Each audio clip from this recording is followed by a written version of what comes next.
Hey guys, welcome back, and this is going to be part 2 of my Wukong guide, and in this section we're going to cover proper skill order, items I don't recommend that people still like to build on Wukong, and early game, mid game, and late game with Wukong. And remember, just because this is a guide doesn't mean you have to follow it exactly. Remember to make this guide fit your own playstyle and incorporate it to improve your play. And when you're finished with this guide, make sure to take a look at my advanced tips and tricks section for Wukong. So when maxing abilities on Wukong, you're either going to go two different paths. You're going to go maxing E, or you're going to be maxing Q. Maxing E is a lot more preferred because maxing E will always do more damage than maxing Q. And this is what your typical skill path should look like. This should be your skill path because, like I said, it far out damages Q. The reason behind this is E scales better with levels, and it gives more attack speed, while Q only scales with 30 attack damage and 1 second less on cooldown. Another reason behind this is that when you max Q, the armor penetration on Q stays the same. So that means you're getting full effect when you're using E, and you're using the armor penetration from Q. The problem with Q is that it doesn't apply the armor penetration when you're doing damage, so it's kind of a waste, and you're not really using the armor shred on anything if you're maxing Q. When you're maxing E though, it's a little bit riskier than maxing Q, because when you're maxing E, you're putting yourself on top of the enemy instead of harassing from a distance. So when you're maxing E, you have to be careful and you're all in engages or any time you trade.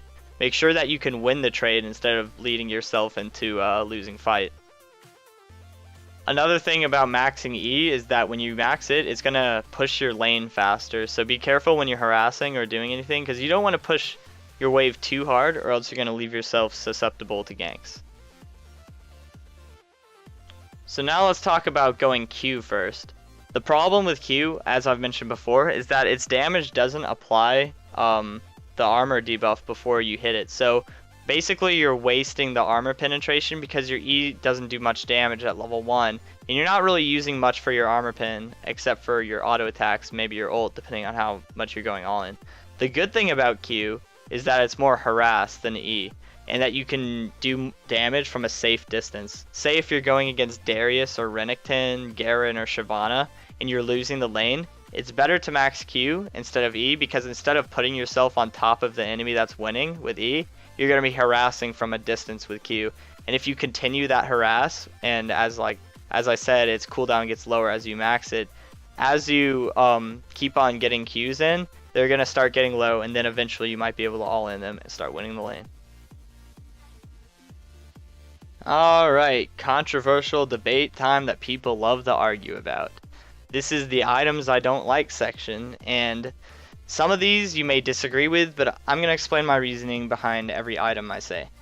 So first, let's do the big one, Trinity Force. It is absolutely awful on him. A lot of people like to say that Trinity Force is really good on Wukong, but let's think about this. You're going to be putting 3,700 gold on an item that gives you very low AD, useless AP, useless attack speed, and something that just makes your Q do more damage. And I've said before, Q is Wukong's least important skill when looking at damage because it doesn't apply the armor penetration to its own damage. So when you're getting Trinity Force only for the spell sword and on your Q, that doesn't really help at all because Wukong's main damage is supposed to be his ultimate. It's a QE ultimate combo. If you're focusing your damage on your Q, you're doing something wrong there. And Trinity Force is so expensive that it's just a waste of money. And a lot of people like to argue, well, why is Trinity Force win ratio so high on Wukong? Well, the reason behind this is you have to think about it this way. If you have enough gold to blow on Trinity Force in a game on Wukong, chances are you're getting fed already, and you're already ahead in levels. So you're really not winning because of the Trinity Force, but you're winning because you already had an advantage previous to this. Another item I don't like is Warmogs. The item is just okay, and I think it's worse than Randuin's because all it does is give you HP, and you're really not looking for HP regen either. I think Randuin's is just much better because it gives a lot of HP with the armor, which you really need late game, and the slow active is really good. So Warmogs overall is just not as worth it as Randuin's. Another tank item I don't like is Lockout of the Iron Solari. I'll see this all the time on people who play Wukong, but just don't build it. Like, Aegis of the Legion is already a pretty big waste of money, and you're just kind of putting yourself behind when you're building Locket. Now this is another controversial one that people like to argue about. Frozen Mallet. Honestly, it's pretty bad, and the reason behind this is it's a formula, like the items you get before you buy the item is also pretty bad, and it's just kind of it's just overall not very good. Like I said, like with Warmogs, it's just a worse Randuin's. The passive is okay, but you already have a gap closer, and you use the speed from your ultimate to catch up to people. The Frozen Mallet does not help your ultimate at all, and what we really go for on Wukong builds is what makes his ultimate killer. Blade of the Ruined King, another item people like to build on him. It is not as bad as these other items, but the thing is, it doesn't give that much AD, and you're not really looking for attack speed or lifesteal in your builds. Its active is great, but it's nothing that you're looking for. It doesn't really help your ult out that much, and I think it's a waste of gold, and I think it's just worse than Black Cleaver, because you'd rather be spending that 3,000 gold towards something that gives you armor penetration than something that gives you attack speed. The other damage item that people like to build is Yamu's, out of their Brutalizer. Again, kind of a waste of money. Critical strike rating, not that great armor pen since it's flat armor pen instead of percentage based.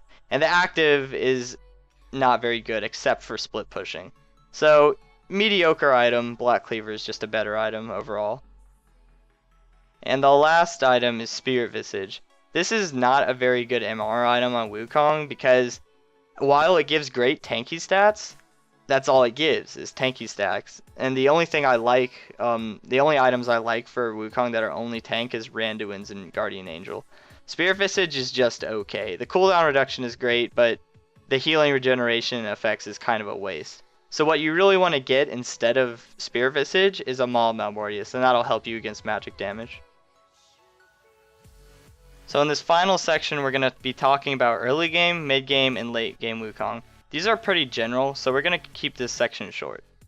So let's talk early game. In early game, his lane is not weak, and it's not a lane stomp like Riven. So when you're playing Wukong early game, it's all about timing and going in at the right times. The thing about Wukong's early game is that he is really susceptible to ganks without his W or his summoner spells. So when playing Wukong, make sure to ward up early, and that's a mistake a lot of people make with Wukong is they don't ward soon enough. When warding, you really want to put down your ward at around 3 minutes or a little bit less because that's when typical enemy junglers finish their path.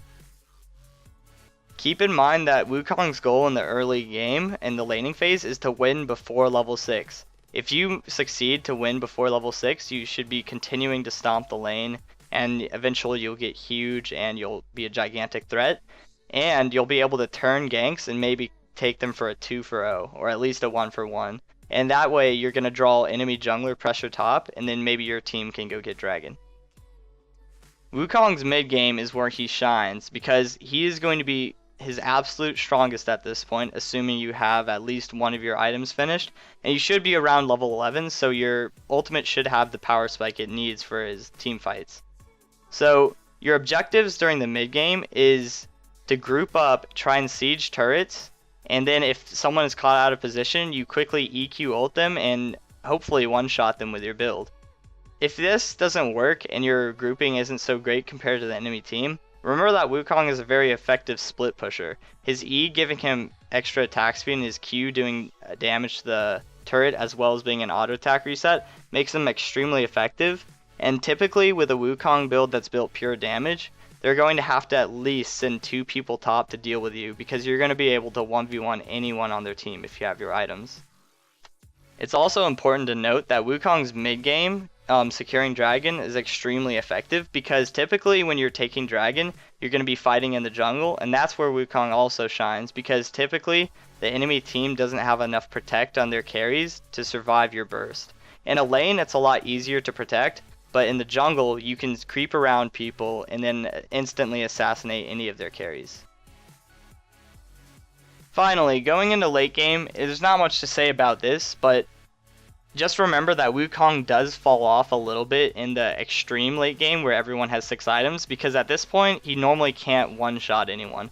This is when you have to make your decision between split pushing, protecting your own carries by peeling, or trying to still assassinate their carries. If it was up to me, you're still going to try and ult as many people as you can, and preferably try and kill their carry.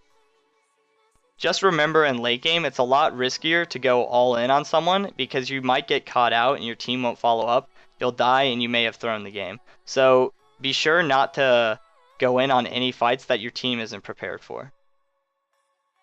Thanks for watching my Wukong basic guide, and hopefully this has helped you play Wukong. And remember to check out my advanced tips and tricks Wukong if you want to take it a little bit further.